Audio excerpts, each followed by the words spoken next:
और जहां तक सीट का बंटवारा का सवाल है, मिल बैठ करके बड़े नेता इसका हल निकालते हैं।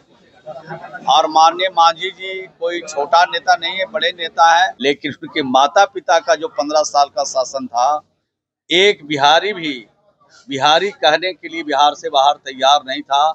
और कहता था तो दहिने बाएं ताक के कहता था। इतना भय का माहौल पूरे देश में बना हुआ था बिहारियों के साथ। अगर 19 वर्षों में जो प्रगति हुई है, आज शान के साथ देश के किसी हिस्से में बिहार का आदमी सीना तान करके बिहारी कहता है। और जितने भी पीठासीन पदाधिकारी अनेक राज्यों से आए हैं, उनको हर प्रकार की सुविधा, हर प्रकार का सम्मान देने का काम यहाँ पर किया गया है, उसमें कोई दिक्कत नहीं। नीतीश कुमार जी के 19 साल के शासन में कोई घर नहीं, कोई बिरादरी नहीं, कोई गांव नहीं, कोई टोला नहीं, कोई मजहब नहीं बचा है। मनोरमा ग्रुप, जो सोचता है वो करता है।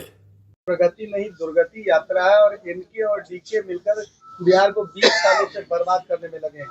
देखिए, तो जनता से पूछने का सवाल है कि बिहार की प्रगति यात्रा है या दुर्गति यात्रा है। अगर 19 वर्षों में जो प्रगति हुई है, आज शान के साथ देश के किसी हिस्से में बिहार का आदमी सीना तान करके बिहारी कहता है। लेकिन उनके माता पिता का जो 15 साल का शासन था, एक बिहारी भी बिहारी कहने के लिए बिहार से बाहर तैयार नहीं था।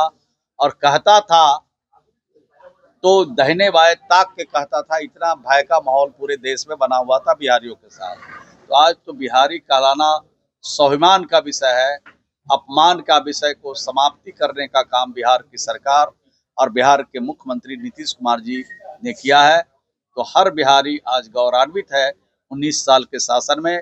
और भी बिहार को गौरव प्राप्त करने का अवसर मिलेगा जब 2025 में नीतीश कुमार जी की फिर पुनः बिहार के मुख्यमंत्री बनेंगे।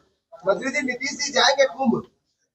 अब ये सब सवाल तो निजी सवाल है, कौन कहाँ जाएंगे, किस यात्रा पर जाएंगे। अभी तो यात्रा ही चौथा ही यात्रा मुख्यमंत्री जी का चल रहा है, अभी तो कई यात्रा बाकी है। ठीक है सर। सर, योगी कैबिनेट आज महाकुंभ के दौरान ही लग रही है। अब तो सरकार का अपना अपना काम होता है, सरकार का अपना दायित्व होता है। सरकार अपने नियम और कानून के हिसाब से सरकार चलती है। तो वहाँ क्या हो रहा है उतनी जानकारी हम लोग को नहीं है, लेकिन कैबिनेट करना ये मुख्यमंत्री जी का विशेषाधिकार है। वहाँ की सरकार को काम करने के लिए अगर कुछ कमी है तो कैबिनेट से योजना, कैबिनेट से प्रस्ताव पारित करके उसको राज्य में लागू की जाती है। सर, उपेंद्र कुशवाहा और वशिष्ठ नारायण सिंह की मुलाकात एक दिन भी नहीं नजर आए। नहीं, आपको जानकारी मिली होगी कि माननीय मुख्यमंत्री जी की प्रगति यात्रा चल रही है। और माननीय मुख्यमंत्री जी ने लोकसभा के स्पीकर आदरणीय ओम बिरला साहब से राजभवन में जाके उनसे मुलाकात की, उनसे बातचीत की और वर्तमान और भविष्य की परिस्थितियों पर चर्चा की। तो माननीय मुख्यमंत्री जी भले ही नहीं हो, लेकिन उनकी पूरी सरकार, पूरा प्रशासन और जो भी व्यवस्था की गई है वो सरकार की तरफ से की गई है। और जितने भी पीठासीन पदाधिकारी अनेक राज्यों से आए हैं, उनको हर प्रकार की सुविधा, हर प्रकार का सम्मान देने का काम यहाँ पर किया गया है, उसमें कोई दिक्कत नहीं। सर, लालू यादव आज तो देखा जा रहा है कि पहले नीतीश जी को दरवाजा खोलने की बात की है, फिर अब पारस जी को ले रहे हैं और अब मांझी जी की तरफ डोरा डाला जा रहा है। नहीं, उनके दरवाजे में कोई दम ही नहीं है, खुले या बंद रहे। बिहार की जनता का जो सम्मान करेगा, जो उनके हिसाब से उनके विकास के लिए, तरक्की के लिए काम करेगा, जो राज्य में अमन और शांति का काम करता है, उसके पक्ष में जनता रहती है।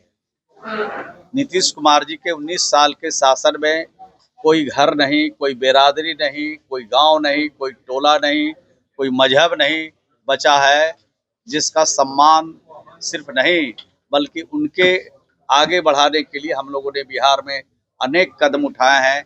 हर घर में नल का पानी पहुंचाया।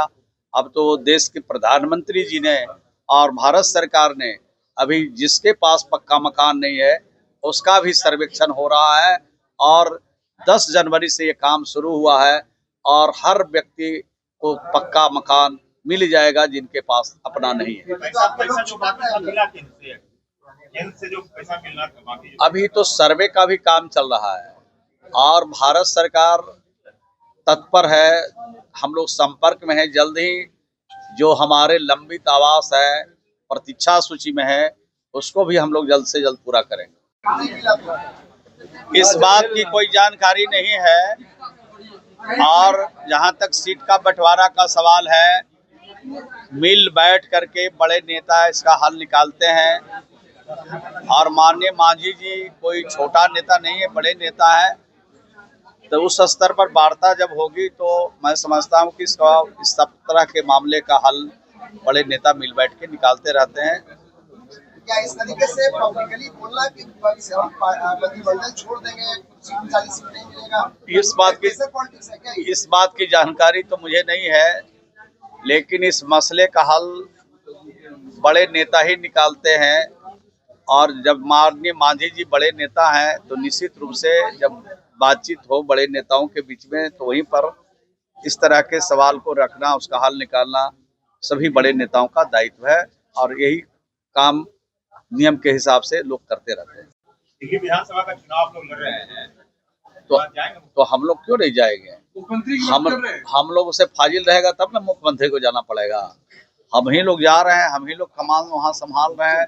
उनके निर्देश और उनका जो सोच है, विजन है, लोगों तक पहुँचाएंगे तो चुनाव में हम लोग जाएंगे। और बीजेपी नहीं मांग रही है कि नीतीश जी का वहाँ प्रचार करने के लिए बीजेपी ने कोई प्रस्ताव भेजा है? नहीं, जानकारी नहीं है, लेकिन माननीय मुख्यमंत्री जी की जो सोच है, उनका जो काम है, उनका जो विजन है, उसको अगर हम लोग वहां तक जन जन तक पहुंचाएंगे तो जरूर हमारे पक्ष में फैसला होगा। उनसे ही बात कर लीजिएगा, हमको इस तरह विशेष जानकारी नहीं है। धन्यवाद।